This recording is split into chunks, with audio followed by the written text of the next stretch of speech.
Hello, everyone. Welcome to Behind the Mic. I'm Gary Laubach, and the mic is back. Mike Joseph back after taking a week off.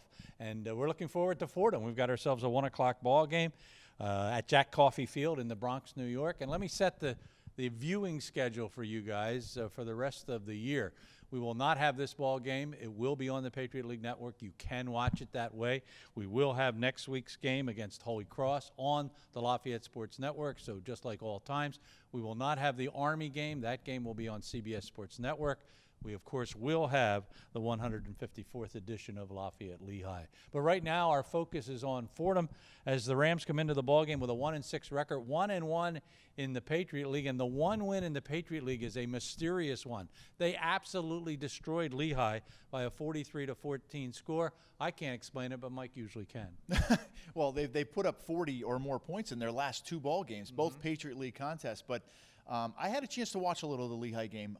They played extremely well defensively, and I think that's where you have to start with this Fordham team. They have a number of really fine players. Their nose guard's terrific. Cunningham, the linebacker's terrific. They have excellent secondary players. Fitzgerald's a fantastic player. So they can do it on defense, and that's what's been keeping them somewhat close in these games and now winning some of these games at the end. They come in with a brand new head coach. As for the first year, it's Joe Conlon who is at the helm. Mike mentioned a couple of the real good defensive stars, and you have to worry about Jesse Bramble. He's got 3 interceptions already this season. Offensively, they're coming off a good offensive showing, 42-41. They lose to Bryan, a field goal in the last minute and 24 seconds cost them that victory. So as Mike said, they can put points on the board. They've got a freshman quarterback, and they don't protect him very well. 29 sacks so far this season. Yeah, you're looking at two teams kind of oppositely. They do not protect him, like you said. They don't keep him upright. He's very often on the run, but he's pretty good on the run, and he's gotten better. You can see when coaches talk about reps, getting reps under your belt, and that's what Timmy's done. He's got more reps and more reps and more reps, and what it's done is given him a little bit more confidence throwing the football. So, but he has a stable of wide receivers, probably the best wide receiver stable in the entire league. I mean, they can really get it done, and they can stretch the field vertically as well as run it underneath. They have a great tight end in Seabright. I mean, they really have, I think, a plethora of guys that can get the ball down the field and obviously get the ball in the end zone. And one of the great players in the league is Austin Longy, who is a wide receiver. He has already got 42 catches on the year for over 500 yards and 3 touchdowns.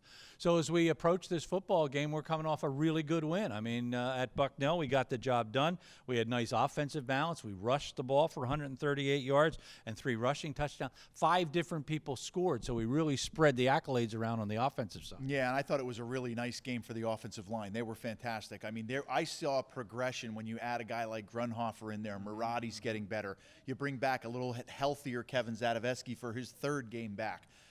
This offensive line is starting to gel, and I think it's becoming a strength of this football team. And we saw this a couple years ago in the 2014 when we finished at Yankee Stadium. We saw an offensive line that got better. You know, much maligned early in the year, got better as the year went on. But I'm telling you what, this offensive line has really done well. And like you said, when you can score with different running backs on the field, your quarterback, Michael Dunn, had a really nice series. When you can move the ball on the ground, I mean, that is just going to open up an entire different element for Sean O'Malley. And now you open up things for Pearson. And you mentioned Longy. We're going to see Longy and we're going to see Pearson on Saturday, 2 of the best wide receivers in this league. And defensively, we did a terrific job. -2 yards rushing for Bucknell in that ball game. That great defensive stand after an interception was thrown by the offense. And, of course, Trent Crossan's interception was huge in the ball game. The special teams did a nice job, particularly early on. J.J. Younger with that run back. So all facets of the game on Saturday were working. Yeah, exactly. I thought, you mentioned the defensive line. To finish a game off like that, up 2 points with a team that had the ball at midfield. Now they lost their quarterback, but we put their quarterback out of the game, so they had to go with a freshman quarterback.